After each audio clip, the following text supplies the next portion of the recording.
We are live na po, sir. Opo. Okay. Hello po mga Kapix Pro. Kamusta po? Hello po Sir Jor. Hello, Sir Joran. everyone. Hello. Hi, good afternoon, everyone. Good afternoon. Kamusta ang araw mo ngayon, Sir Jo? Okay naman. It's been good at saka medyo maganda kasi malamig. Walang Oo, init. So, oo. medyo Ano ulan. eh. Kakaulan lang kanina dito sa sa Bacolod. Malakas Yes, yung ulan niyo po yun yes. dyan. Yes, medyo siguro paparating pa lang yung yung low pressure. So, it's been a blessing kasi for the past month kasi mainit. So, ngayon, ano na, parang magta-transition na tayo sa malamig. Yes, yes. Oo nga eh. Um, Katulad ng ano ngayon, mainit yung panahon, so medyo, I mean, malamig yung panahon, so medyo mainit yung topic natin ngayong araw na to. Yes, at Ah, saka I think it's very interesting to everyone, no? mm, so about decentralization. Um, okay, so naka-ready na po yung yung good ba tayo, sir? Presentation. Okay po. Yes, yes. So, yeah, Okay. ready na tayo. Sige po. Tuesday po. Okay, so mga Kapix Pro, magandang hapon po sa inyo. So ngayon po, ito naman yung ating happy lang walang weekend na na presentation. No? So ngayon, let's talk about the crypto space or comprehensive security measure. So I would like to introduce our speaker. He is a graduate of Bachelor of Science in Accounting Technology at the University of Negros Occidental, Recoletos. Since 2017, his fascination with crypto, blockchain, and fintech has been a journey. Formerly, he shaped a young man's as a professor of Colegio San Agustin Bacolod, specializing in business, finance, and technological entrepreneurship. Also, our speaker, he loves technology advancement and found himself drawn deeper into the world of crypto and blockchain research along the side content analysis. He also taken the crafting CEO articles that delve into intricacies of blockchain, cryptocurrency, exciting realm of Web3. His affiliation have expanded to include assisting other Web3 and blockchain companies in this field. He served currently as a head of research at Web3 TV, a Dubai-based tech media production company, overseeing their research efforts. He holds the position of research analyst of Everse Venture Capital, where the contributes insight and analysis to inform investment decisions in the evolving landscape of Web3 and blockchain technologies. So without further ado, let's welcome our guest speaker, Mr. Gerald Betts. Okay, Yes, Mr. hello, Gerald, yes, good the afternoon, floor is sir. yours. Okay. Yeah. So, hi everyone. Thank you, sir, for that warm welcome and introduction. And for those who are actually watching right now in our live, um, advance, thank you so much for listening. And stay lang kayo dyan kasi medyo malamig at mainit yung pag-uusapan natin ngayon, no? So, I know that everyone, no, is familiar kung ano yung cryptocurrency, and crypto has been in the mainstream recently in different industries, especially in the financial landscape. So meron na tayong mga naririnig na nag-a-accept ng mga crypto payments sa mga iba't ibang stores. And I know that a lot of you are already familiar with it, but sometimes also yung iba, other called crypto as a scam, because we cannot deny na some people are actually taking advantage of its unique use cases and applications, no? So those people are actually taking advantage, but I will prove you later that crypto is not a scam. It's just that they are being used as a forefront to scam people, no? And I know that crypto is an emerging technology, no, to continue to develop, and so as bad actors in the industry are also developing. So kaya maraming mga hacks, mga exploits or exploitations na nangyayari dito sa crypto industry. So malalaman natin yan today in our session, because we are going to talk about staying safe in the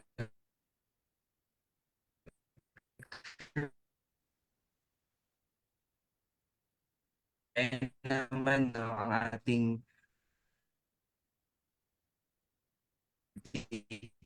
kasi magfo-focus tayo mamaya sa mga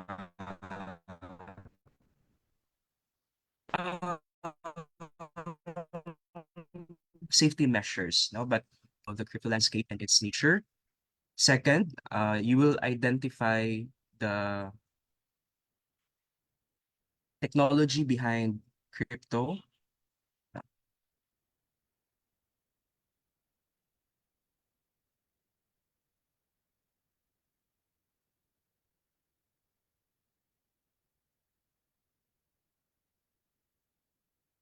Sorry, there's internet disruption. Okay, so second, we will identify the technology behind crypto and understand how it works, and also acknowledge the industry's evolution. And lastly, we're going to understand the risk involved and identify some security measures. Now, how can you stay safe in this industry? Now, moving forward, now let me give you this bigger picture of the structure of this industry. Now, so I would like you to think of it as an iceberg. No. So everything on top is just the small part of the whole industry. No? So meron tayong tinatawag na Bitcoin, Web3 dito na concept, crypto wallets, Ethereum, and the whole cryptocurrency. No? So, pero kung tutusin natin, ito ay parang small part lang of the bigger technology na kung saan ito ay nagwo-work. So, meron tayong tinatawag na sa ilalim dyan, smart contract kung saan dyan, ah, kumbaga dyan nagwo-work yung ibang mga decentralized applications, no? Especially sa mga Web3 applications and yung ating crypto wallets. And that smart contract is being deployed doon sa tinatawag natin na blockchain technology. So, if you can see, guys, no, crypto, Bitcoin, crypto wallets, Web3 are just small part of this whole structure. So, yung nagsusupport sa kanya, where all of these things are working is actually in the blockchain technology. Now, there was actually a global acceptance of the blockchain as a potential technology. Now, it was all started in 2008 when it was not identified if it's a person or a group of people na mga programmers, no, named Satoshi Nakamoto who discovered Bitcoin. So he created Bitcoin during 2008. And this was the time that he white paper is actually the model of that particular technology, yung blockchain. Kasi gusto niya na everyone can have an access to the whole financial perspective.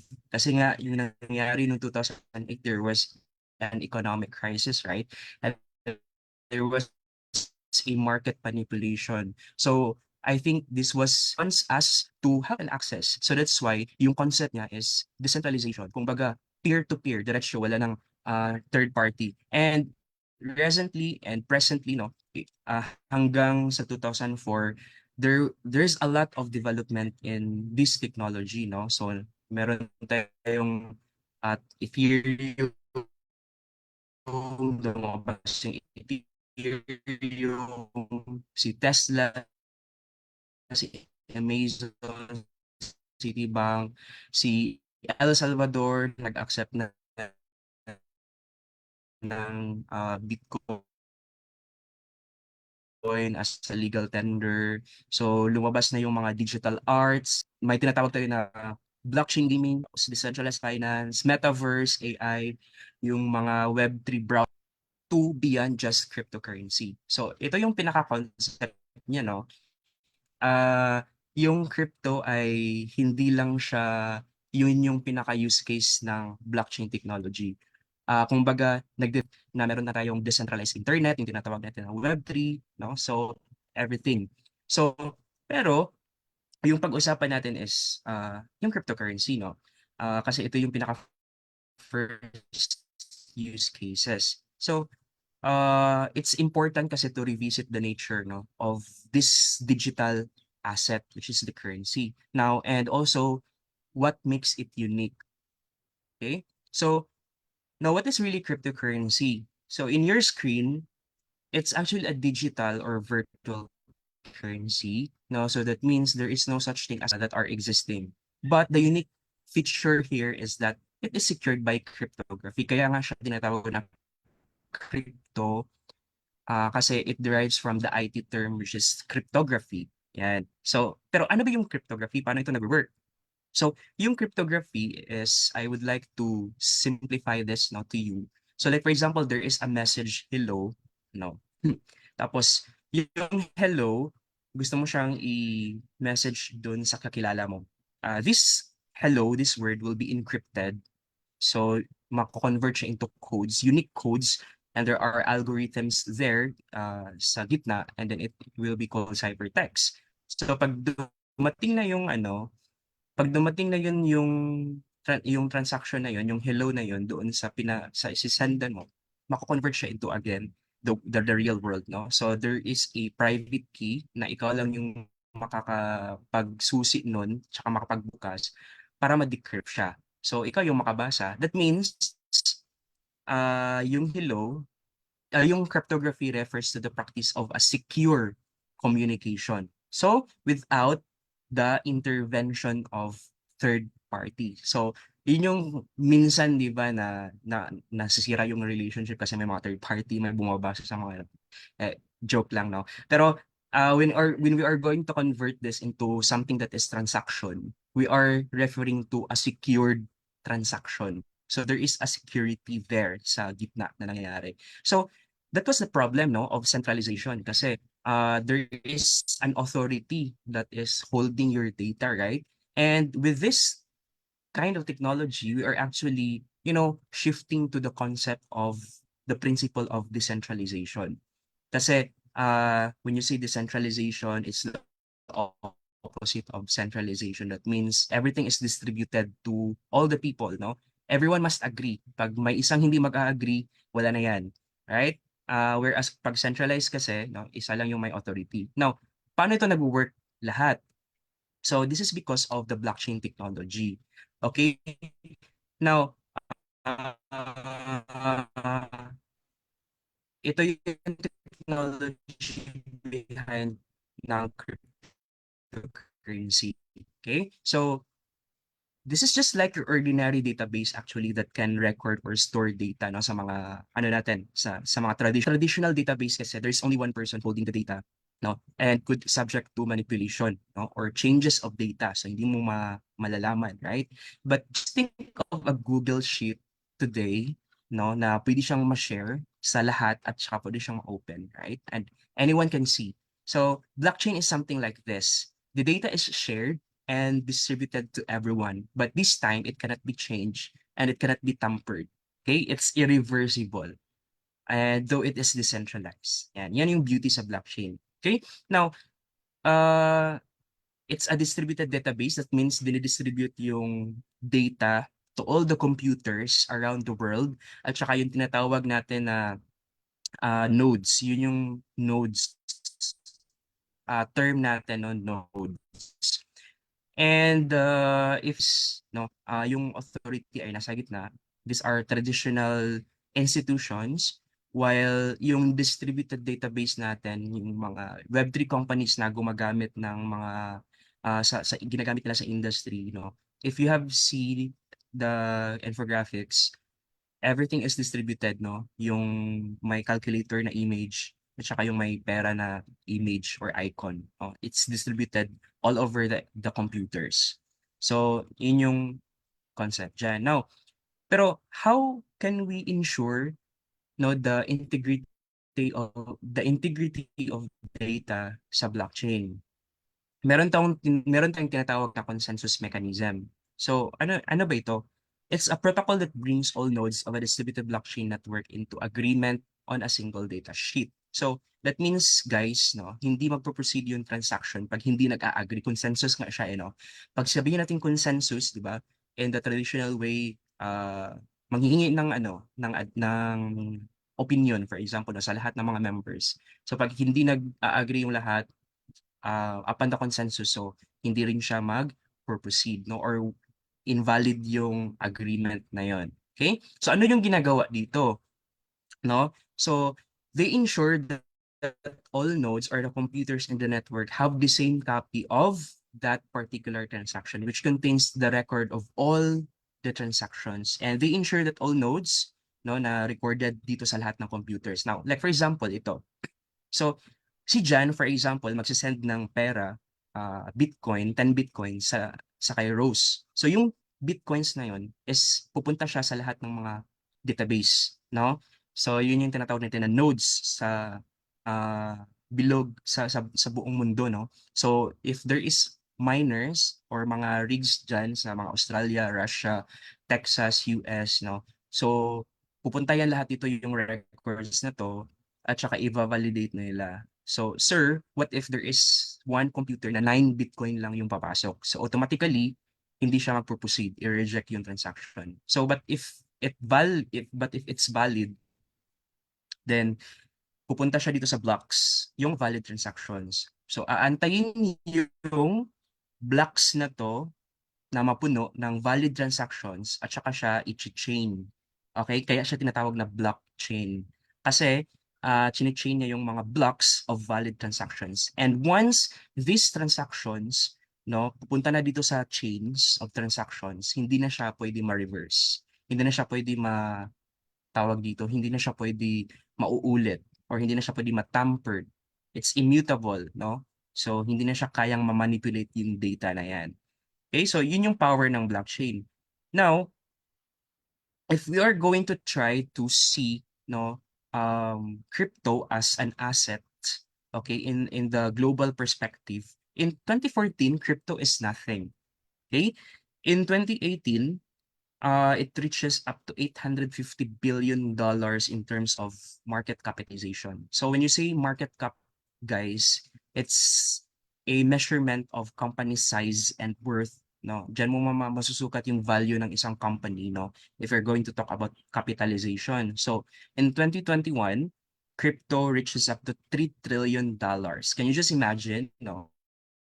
Uh, if you combine the capitalization of Visa, Mastercard, PayPal, nasa 1.09 trillion lang siya before, compared to 1 Bitcoin, umabot siya ng 1.11 trillion. So mas malaki pa yung Bitcoin asset compared dun sa tatlong financial institutions. And just this year, no, in the first quarter, Bitcoin actually flipped silver.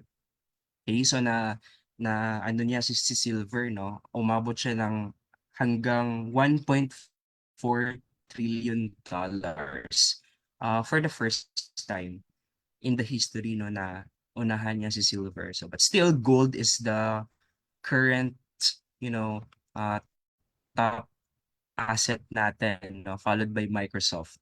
Now, usap-usapan, no, and it has been a trend, no, that cryptocurrency became part of our choice as financial digital asset investment. Its technological application, crypto has been digital asset investment. So kino-consider natin siya as one of our investment vehicle, right? So we buy crypto, we hold crypto, and make profit for crypto. Pero ano ba talaga yung ano, saan natin ini-store yung crypto natin or digital asset. So this is a different wallet, no. When we store it in a wallet, but yung wallet natin na tawag natin ay crypto wallet. Magkaiba siya sa e-wallet, no, na GCash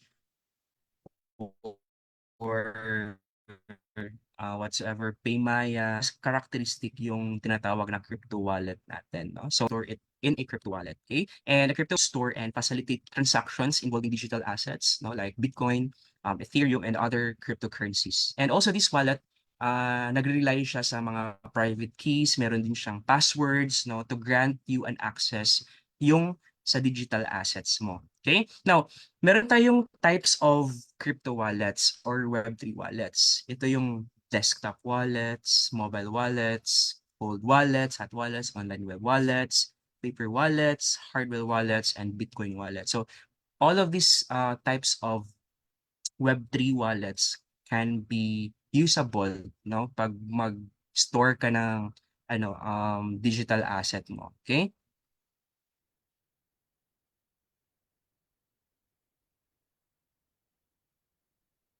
Alright, so paki-confirm lang if the internet is medyo mahina yung internet siguro, no? Okay, so sige lang. Ayun, okay na. So, sige, let's continue guys, no? So, ito yung examples of wallets natin. So, everything is workable, no? But uh, I would just like to present to you these two types, no? Meron tayong two types, yung custodial at saka non-custodial. Okay, so mababasa nyo naman dito yung mga pros and cons ng iba't ibang types ng wallet natin. Yung custodial kasi, in short, yung custodial is hindi ikaw yung nagmamanage ng crypto mo or yung digital asset mo. Like for example, no, Coins.ph, Binance, OKX Exchange, yun yung mga custodial wallets. That means there is still a central authority that is controlling your assets. Whereas, yung non-custodial wallet, it's still a kind of crypto wallet na ikaw yung may hawak ng keys mo. Okay? Ikaw yung may hawak ng password mo. Ikaw yung may hawak ng yung mga private keys mo. Okay? So, may dalawang uri ng non-custodial wallets that I'm going to recommend if you want to start. So this is MetaMask wallet and Rabby wallet. So these wallet are non-custodial. That means whenever you create your account here, walang makakapagmay-ari ng passwords mo, yung seed phrase mo, yung private keys mo kasi ikaw lang yung may hawak. Kaya yung sinasabi nila na not your keys, not your digital assets. Okay? Yun yun. Tapos, ano yung mga security components ng crypto wallet mo? Okay, so dito na tayo, no. This is the crucial part kasi dito manggagaling yung how to stay safe in your crypto journey, no. So, eto, una, meron tayong tinatawag na seed phrase. Pag mag-create ka ng account dito sa non-custodial wallet, may ibibigay siya sa iyo na 12 phrase. No? Yung 12 phrase is a random words na unique na ikaw lang yung may hawak nun. Okay? And this is the very important part, no? Kasi you need to list this unique words, no? Or seed phrase na tinatawag natin. So, pangalawa is yung public key mo. So, itong public key na pwede lang itong makita sa iba kasi ito yung parang kumbaga magsisend ako ng crypto sa. So, ito yung public key. So, it's okay. So, kumbaga ito yung wallet address. So, kumbaga 'di ba pag may address yung bahay mo, yun yung papadalhan. O, the same dito sa public key na to. Next ay yung private key mo. So, ah, sa baba ng ng wallet address, diyan makikita yung private key. And this is somehow an important thing also that you don't need to show it to everyone kasi private key nga siya, no? So, ito yung dito nag-work yung transaction, no? Pag may magse-send sa yung private key is gagana ito, no? Pag dumating na yung asset sa iyo, no? Pag may nagse-send. Okay? So, how does this work? Okay? So, for example, no, may sender ka, tapos there is a plain text data, yung public key, ito yung sasandan, tapos sa cipher text siya, tapos mo na yung digital asset na pinapadala sa'yo. Now, what if the question is, my phone that holds my crypto wallet, where my digital asset is stored, got lost. No, nawala siya. Can I still open it on another phone? Like for example, yung MetaMask mo, nawala siya, no? Nawala yung cellphone mo na kung saan andun yung MetaMask mo, right? Kasi na-hold up ka or whatsoever na nabasa or hindi na gumagana yung phone mo, the answer is yes. You can still open your account na may digital asset. Okay? You can just what import the seed phrase. Okay? That's why pinaka-importante yung seed phrase. Kasi pag mawala ito, your crypto will be lost forever. No? So, hindi na siya ma-recover. So, marami akong kakilala dito na, ayun nga, nawala yung mga seed phrase nila kasi hindi nila nasulat sa papel or nakalimutan nila, no? Or hindi nila na-save, for example. So, ayun, they got a lot. Meron nga, no, last 2014, 2013, there's a lot of mga Bitcoin na mga considered as forever lost or dead na siya kasi hindi nila ma-access yung kanilang wallet kasi they don't have this key, no, key phrase na tinatawag or seed phrase. So ito yung pinaka-importante sa lahat. Kaya ingatan niyo to at huwag niyong ibigay sa iba, no? So now, how can you import? So if you have new phone, so you can just click the import account and then write your seed phrase or type your seed phrase. So now, it's really, using a crypto wallet comes with inherent security risks, no, that must demand our attention.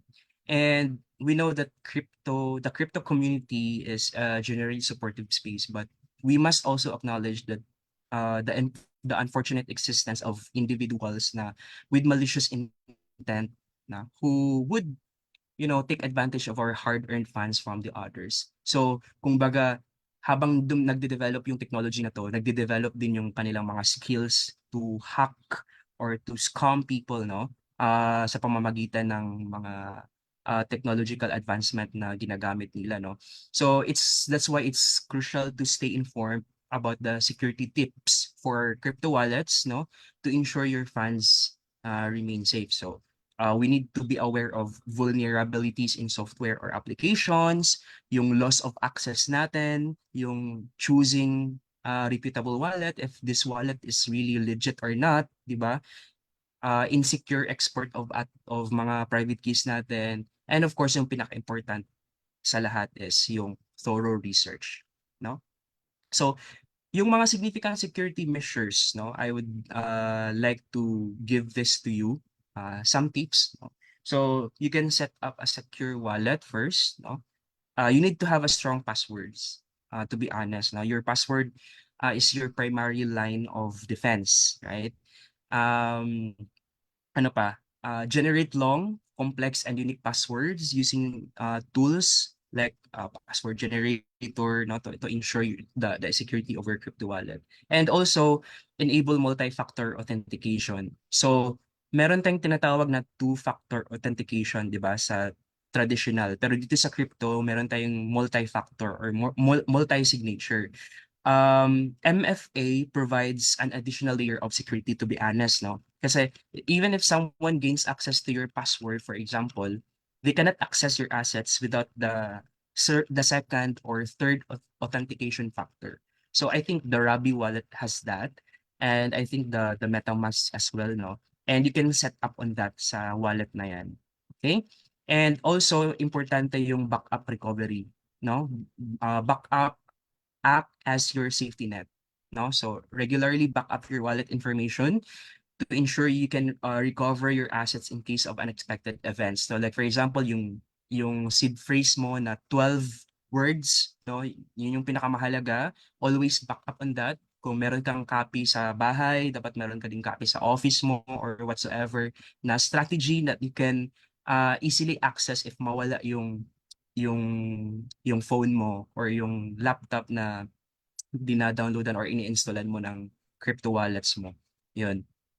And separate your storage wallet to your testing wallets. Kasi sa crypto space guys, no, or sa Web3 space, meron kasi tayong tinatawag na yung mga projects is nagpapatest sila ng kanilang projects before i-launch kasi for them to be able to identify some bugs, and you are using crypto wallets. So mind you, if you are in the crypto space already, if you are not, this is an information for you na meron kang wallet talaga na sarili mo sa personal storage mo at saka yung sa mga testing wallets. Kasi you do not know, kasi even others are actually duplicating the original ones, yung mga projects, no? So when you log in your wallet, tapos ano na pala, meron na palang ano, drainer na mga nakasama doon, no? So automatically pag i-connect mo yung wallet mo doon, made-drain lahat yung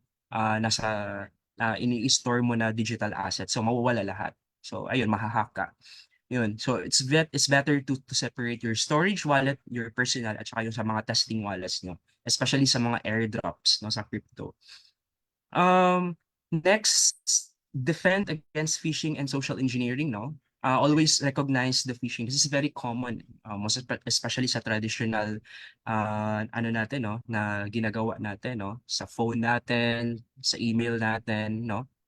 So, phishing schemes have grown increasingly nowadays, and you need to know how to differentiate between genuine communications and also phishing attempts by referring to resources.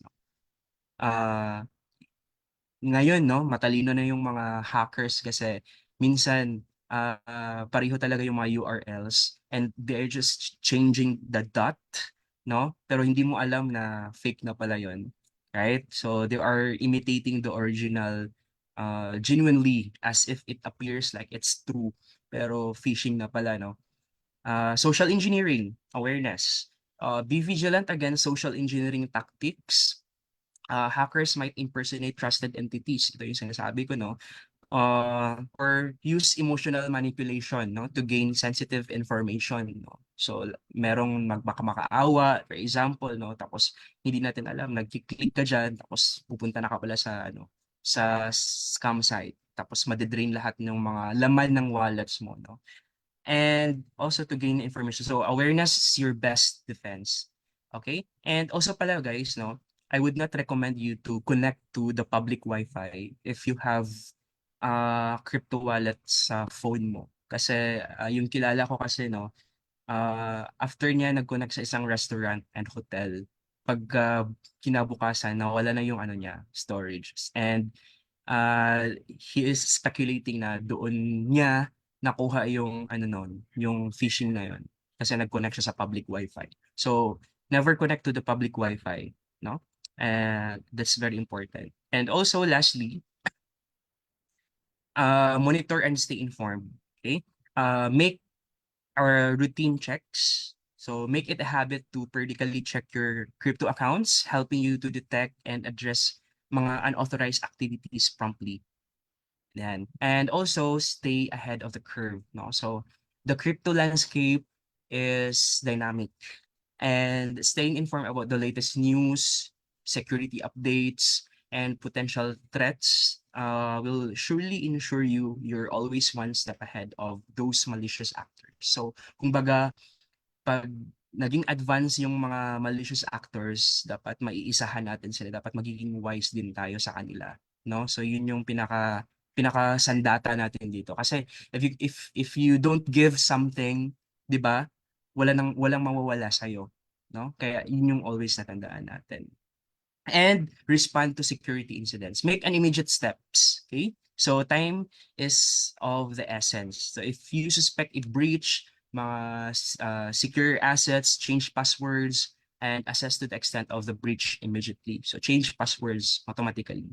And also reporting incidents is very important. So report scams, hacks, breaches, not only seeks distress, redress, but also contributes to the collective security of the community. Remember, your report could prevent others from falling prey to similar threats. So, pwede pa siya maaagapan o pag merong nahack. So, I always inform also my community to be aware, no, and stay updated kasi merong mga iba na ganito. So, dapat hindi mo yan susundin kasi ginawa na niya at nabiktima siya. Yun. And lastly, I think the risk associated in crypto, volatility. Ang price is very ano no, mabilis siyang gumalaw and it's really subject for risk management. And yung regulatory uncertainties natin. Other countries are actually already making crypto as legal tender. May law na sila. Pero dito sa Philippines is wala pa rin. No? It's still unclear. There are mga other local exchanges or brokers na governed naman sila ng Bangko Sentral ng Pilipinas but not as a whole, no? Kasi wala pa siyang law. Ayun, security yung pinag-usapan natin. And technicality. Kaya, ayun nga, blockchain is irreversible. It cannot be changed. Once you transfer or transact into wrong wallet address, hindi na siya mababalik. Yun. So, dapat vigilant ka dito. And yung sa environment, ito yung sa mining naman, no?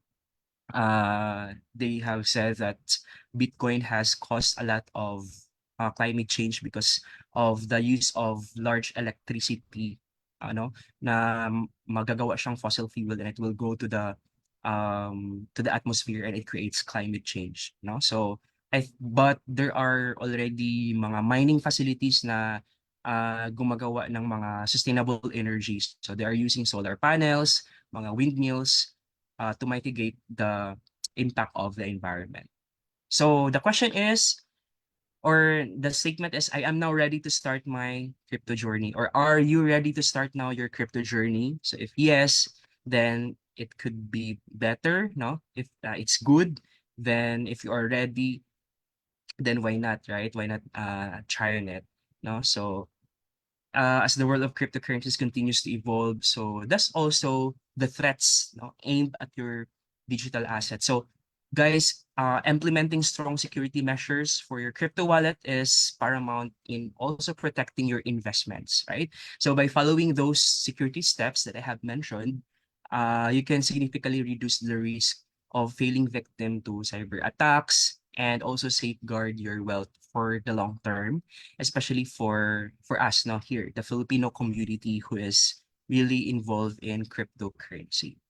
So community is very important so that you can be you can be vigilant, no, in all the updates, no, and everything. So we have our community. You can join our community. It's called the Cryptology Academy. You can follow us in Facebook and you can join our broadcast channel, our X Cryptology Acad, and we have also our Medium. So I think that's all for my end, sir.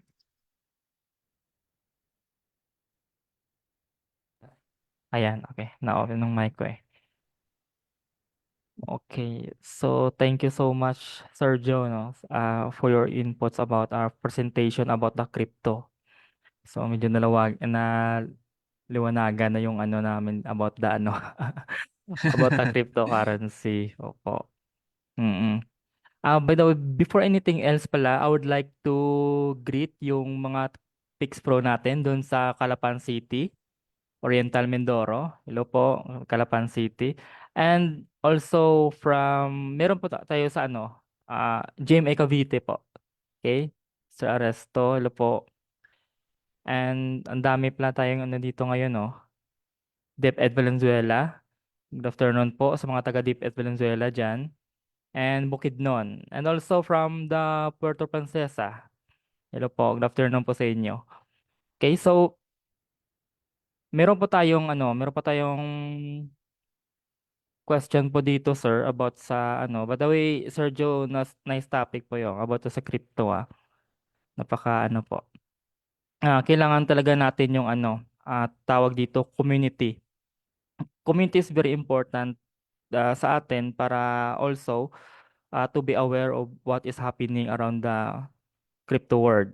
Okay, right? And sometimes for those people na alam mo yon pagka rinig nila na crypto, automatic nag-i-invest sila ganun and without ano, parang ano parang nag-jump sila dun sa ganung domain na without consulting the community. So sometimes sila yung mga ano na nasa scam sila, parang ganun. So if you want to join crypto first, you need to consult the community. Okay, para ano, merong idea dun sa ano, kung may mga scammer dun sa community, at least aware kayo kung sino yon at sino yon sila. Okay. So by the way, meron po tayong question dito kay Sir, saan ba yung ano? Teka lang. Hinahanap ko pa yung ano dito, comment dito eh.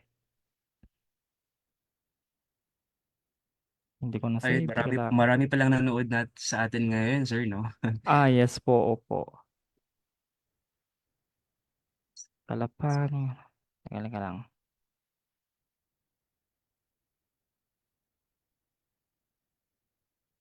Parang naalala ko lang yung kanina eh, na pag-swipe ko ganun. Meron tong question kanina. So yung question pa niya, I think, ano, paano, is crypto, paano ba i-insured yung ano, meron pong halimbawa, nag-trade ka ng ganun, tapos meron pang insurance, di ba, ah, katulad ng ano, katulad ng siguro ang inamin niyo siguro dito is katulad ng for example, nagdeposito ka sa bangko, then if suddenly happens, merong insurance yung bangko na 500K, something like that. Sa crypto rin ba, possible ba yun o depende yun sa platform?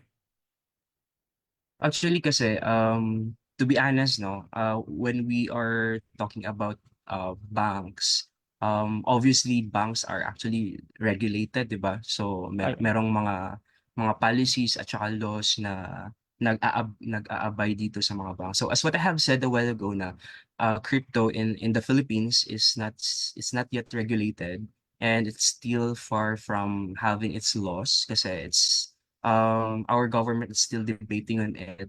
So I think if you are kumbaga looking for a safety avenue for you to be able to like buy your crypto, I think there's mga brokers or platforms na governed ng Bangko Sentral ng Pilipinas. Ito yung coins.ph at saka yung GCash. Pwede kayong bumili dyan ng crypto and any cryptocurrencies, no? Kasi they have like customer service or customer support.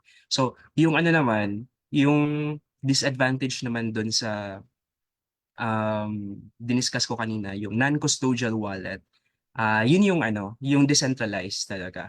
Yung you are you are just doing it your own kasi nga ano siya eh, non-custodial. That means walang nagmamay-ari kundi ikaw lang. Kumbaga. So there is no one that who could run to if magkamali ka diyan. Kaya meron tayong tinatawag kanina na mga ano no, mga tawag dun, understanding the risk at saka security nun. Kaya yun siya sir. So walang ganyan sa non-custodial wallets na yung mga insurance ganun pag mawala. But uh, as what I have said, meron tayong local exchanges na governed ng Bangko Sentral ng Pilipinas. And anytime you can actually consult their customer service and they can assist to you in that. okay. So, ayan po ang Apex Pro, no? I think na-answer na po yung question. So, wala pong katulad ng mga bangko kasi the banks is regulated actually, but the crypto is not. So, any question po, teka lang, check muna kung mayroong mga questions dito. Okay. Okay, so wala namang questions. Okay, so ako po, Sir Joe, meron po akong questions. Yes, sir. Ay, question. Kasi Sure, meron sir. ako narinig actually yung tinatawag nating 51% attacks. Teka lang. Okay, teka lang. Ito po, may unahan pa natin yung question ng ano natin dito. So, may question po dito si Marlon Estrella. Tips po on how to start crypto trading safe and secure? What are some tips, sir, to start crypto trading safe and secure? Para sa akin, no, if you're still really a newbie, tsaka bago sa crypto, the best investment for me is knowledge and education. So you cannot do something or you cannot give something or you cannot perform something if you don't know anything.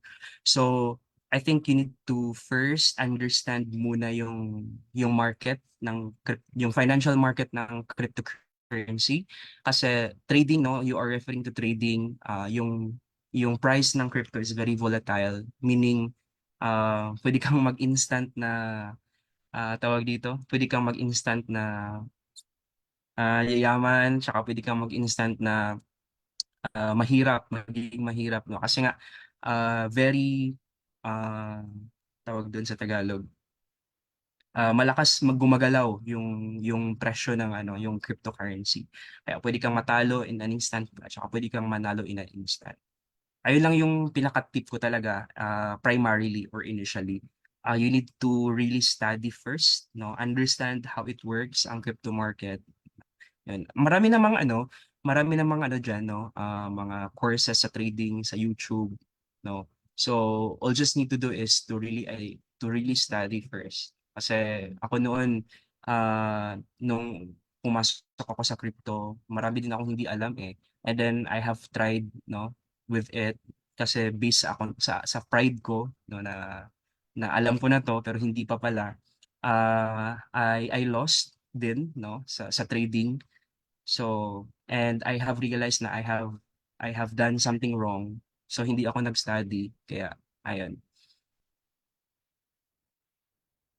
Okay, so okay po, so thank you po, no. So as I said before, community talaga is very important in terms of kung gusto mo talaga mag-join in any domain. So you need to consult the community para yun nga po, education is very important. So meron pong ito po itong question ni Rafael Havillana. Ano po yung Sergio yung ano po yung ideal wallet? Meron ka bang idea or ideal wallet talaga na ginagamit mo aside sa MetaMask or ano? And the best wallet pala yung minamin niya dito. Oh. Para sa akin sa non-custodial is Rappi and MetaMask talaga. These are non-custodial. Actually hindi ko siya may isa akong hindi diniscuss, pero ano kasi siya, mahal siya. It's a physical wallet na para siyang flash drive. It's called cold wallet, no? So,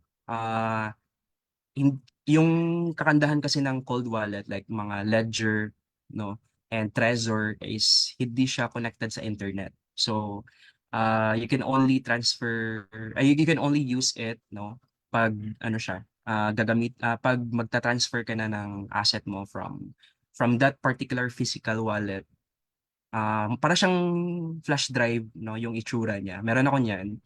And, yung kagandahan niya is hindi siya connected sa internet. So ano talaga siya, secured siya, gano'n. So isa siya sa pinakamagandang wallet para sa akin if you want to store your crypto in a long term. Pero yung pangalawa kasi is yung mga non-custodial, yung minention ko kanina, yung Rabby. Yung Rabby is ano siya, bago siya na nauna yung MetaMask pero I find it very ano, mas marami siyang security um, features compare sa MetaMask, yung Rabby wallet. So I think Rabby for me is one of the best crypto wallet for me ha. Okay. So depends upon the preference yun, Miss Jo, no? Sir Joe. Yes, yes, yes. Kung saan yung nasanayan mo na parang ganon. Ito yung mas interesting yung question ni ni Sir Ismael Balana. Paano po ba makapagtiwalaan ng isang crypto na yun, paano po ba yung trust nyo sa cryptocurrency, yung klase ng crypto, katulad ng Bitcoin is anonymous yung developer. So, paano po ba yung ano po dito is ano yung cryptocurrency na may trust po siya na i-invest yung money niya, parang ganon. Kasi maraming lumalabas na mga maraming lumalabas na mga coin tsaka yung mga strategy nila. Na-observe ko rin to Yung mga strategy nila kasi is yun, marketing, grabe yung market, hype, ganun, tumataas yung kahit IPO pa lang yun, taas yung chart nila, hindi mo pa alam, scammer pala. So, paano po yun, maano po yun natin, madidetect po natin early, Sir Joe? Yes, that's very nice question, no? Kasi he is asking from a perspective of in the reality na nangyayari ngayon. So, talking about the hype of maraming, no, to be honest, there are more than 20,000 coins that are existing today, no? And, Wow, you know, oo. hindi mo tawag doon, hindi mo talaga ma-identify ano yung pinaka-legit or ano yung may use cases or yung pure hype lang, no? So, I think nagbe-base ako market capitalization, no, in terms of ranking. So, ang pinaka the more it has a bigger market cap, the more it has a value, kumbaga. So, the way how you measure a company's asset kasi sa traditional, no, like Google, like Meta, Facebook, Apple is through their market capitalization, no? So, the more it is bigger, the more the value is valuable, kumbaga, ganun. So, I think it's based on the market cap. So, meron tayong link dyan, no? You can open sa Coin Market Cap. Nakarank dyan, top 100, top 50 na mga coins based on market capitalization.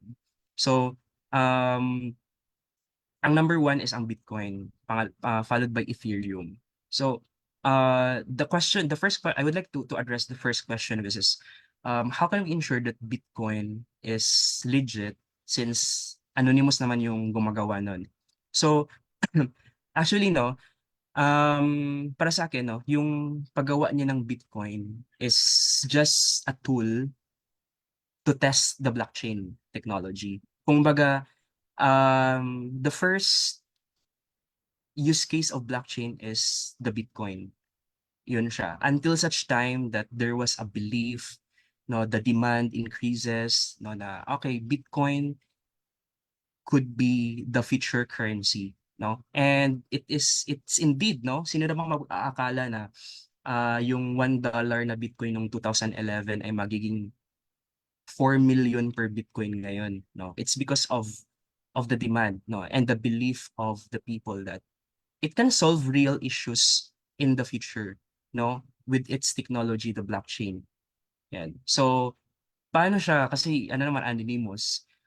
It doesn't matter, no, if yung tawag doon, yung creator ng Bitcoin is anonymous, as long as that Bitcoin is working in the decentralized technology. That means it is not owned already by that creator, no, hindi na siya makapag-manipulate kasi may tinatawag tayong mga unique algorithm, no, na naka-program na doon na yun lang, no, hindi siya ma-manipulate yung Bitcoin na and it will be existing within that network, no, forever, parang ganun. So ayun lang siya kasi the concept is decentralized. So there is no one that could manipulate and authorize it. Kasi yung power is nasa tao na, hindi dun sa creator ng Bitcoin na yun. Ayun siya. Okay, so yun nga po no, decentralization. Okay. And then sa mga nagtataka po pala bakit ano, yung crypto is talagang mabilis siya. Ah, yung 'di ba yung stock market nung parang seconds pa lang bilis angat gano'n. Ang reason po yung isa pong reason diyan is because marami pong participants, okay? The more na maraming participants sa stock market, the more na mabilis yung up and down ng mga prices. Okay?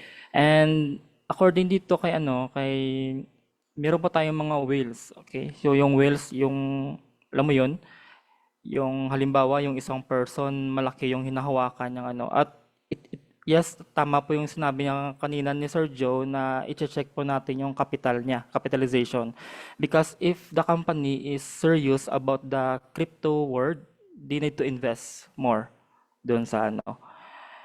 And one of the check po yun sa ano, sa mga developers po dyan, you can visit yung ano natin, yung Binance chain. If you are using Binance, then check the smart contract. Okay? If na-audit po siya o ganun, very important po yan para ma-avoid natin yung mga scams natin. Even though na malaki yung market cap natin, but you need to, ano, syempre, double ano na yun.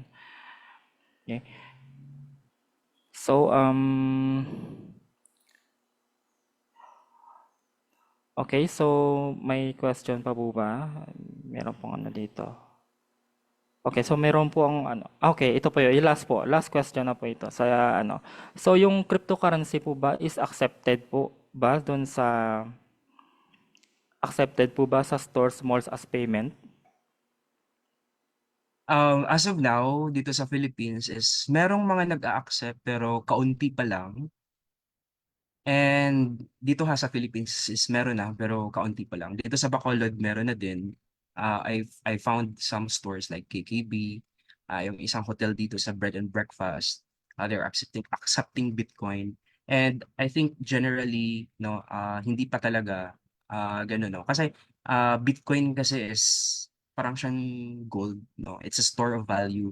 So parang ginagawa siyang store of value ngayon.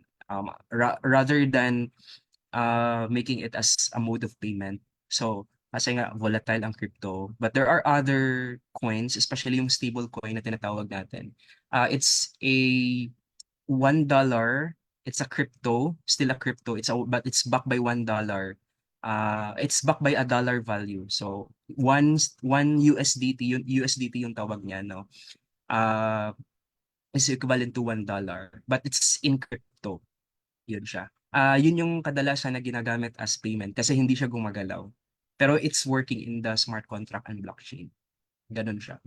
So, yes, there are a lot of stores, but not here in the Philippines, but other countries are already accepting crypto. Most especially yung Travala.